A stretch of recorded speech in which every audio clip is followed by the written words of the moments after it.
Antes do início da audiência, muito tumulto. Várias pessoas ficaram para fora do local. O espaço escolhido para a audiência, o auditório da Associação Comercial e Empresarial de Santarém, é muito pequeno para a quantidade de pessoas que desejam participar da discussão sobre as hidrelétricas no Tapajós. A audiência pública realizada pelo Ministério Público Federal tratou sobre as construções de hidrelétricas no Rio Tapajós e os possíveis impactos desses empreendimentos, em especial do projeto mais avançado, a hidrelétrica de São Luís do Tapajós, em uma comunidade do mesmo nome, no município de Itaituba, no sudoeste do Pará. O Rio Tapajós passa por diversos municípios e comunidades.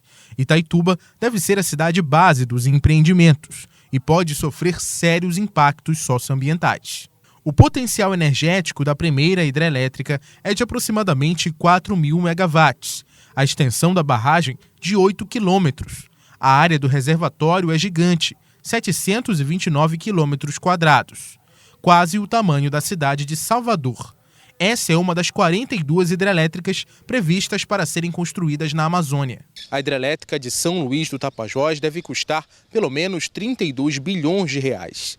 Os impactos socioambientais das barragens são o motivo de vários questionamentos e da mobilização contrária de diversas comunidades afetadas. O Ministério Público Federal acompanha cada passo desse empreendimento e já moveu 4 ações na Justiça em favor das comunidades afetadas pelo projeto energético. A primeira delas tramita no Supremo Tribunal Federal, que tenta arguir a inconstitucionalidade da medida provisória editada em 2012, que reduz significativamente algumas áreas especialmente protegidas, algumas unidades de conservação que serão diretamente impactadas pelas hidrelétricas. A segunda ação foi ajuizada em 2012 e aponta em uma irregularidade no licenciamento, que é a ausência da consulta livre, prévia informada às comunidades tradicionais diretamente impactadas e a ausência de uma avaliação ambiental integrada, que cumula todos os efeitos e os impactos, possíveis impactos negativos de todos os empreendimentos previstos e já em execução para a bacia hidrográfica do Tapajós.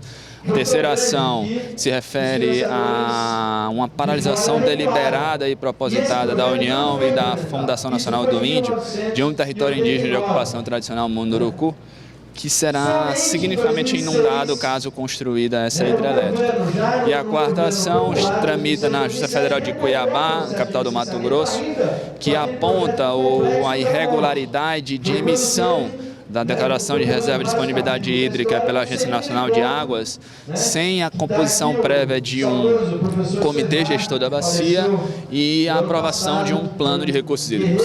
O cientista e prêmio Nobel da Paz, Philip Fernside, também fez uma análise sobre o processo jurídico do projeto. Ele cita possíveis irregularidades.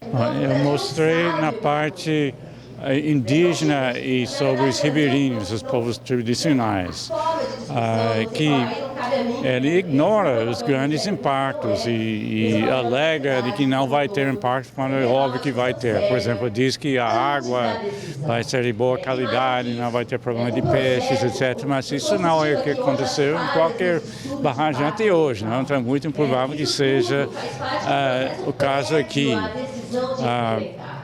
No caso dos ribeirinhos, ele diz que tem grande controvérsia se eles têm direito à consulta ou não, então basicamente finge que não precisa de consulta, né?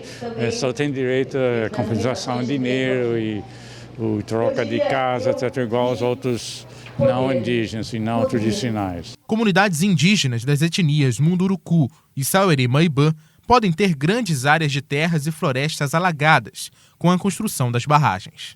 É muito triste quando a gente vê na cena, porque não é só o povo Munduruku que vai sofrer, todo vai sofrendo. É a caça, né? A mata vai se acabar, vai trazer muita doença, né? Então, e daí, como é que eu não sou neto que vai se ver depois, né? Então, por isso que eu estou muito preocupado para não acontecer isso, essa barragem. A gente não aceita. Principalmente nós que somos povo Munduruku, né? A comunidade Pimental, localizada a apenas 14 quilômetros da primeira barragem, pode sumir do mapa. Primeiro, para nós, assim, a parte sentimental ela se torna muito complicada, porque assim, tem toda uma questão cultural, tradicional, a vila tem mais de 100 anos e para nós a parte sentimental é muito forte, a gente é muito preocupado, por isso que a gente está aqui nesse debate, participando, contribuindo, e a gente espera que em momento como esse aconteça também no município de Itaituba ou do Trairão, né, que é mais próximo lá da comunidade mental. Então a comunidade está encarando de uma forma de respeitando, digamos assim, a comunidade, os moradores, o povo tradicional, os trabalhadores, o ribeirinho, o indígena. Então para a gente é uma coisa muito forte, né, que a gente espera que o governo tenha mais visão, tenha mais respeito com a comunidade mental. O professor da Universidade de São Paulo, Célio Berman, estuda as possibilidades de se gerar energia para atender a demanda nacional, com alternativas consideradas mais sustentáveis ambientalmente. Eu vou chamar a atenção a uma das possibilidades que a gente retoma várias vezes, que é a utilização de pequenas centrais hidrelétricas próximas das localidades onde elas estiverem disponíveis, pequenas centrais hidrelétricas que não atinjam, que não ameacem a vida das populações ribeirinhas. Existe essa possibilidade e ela reduz o impacto, como a gente pode dizer. Existe a possibilidade da energia solar através dos painéis fotovoltaicos ou do aquecimento solar, coisa que o Brasil simplesmente vira as costas. Nós temos também as eólicas também trazem problemas às comunidades que são atingidas pelos aerogeradores, mas existe a possibilidade de uma conciliação entre a atividade, né, de sobrevivência, agricultura, pecuária dessas populações e a produção de eletricidade.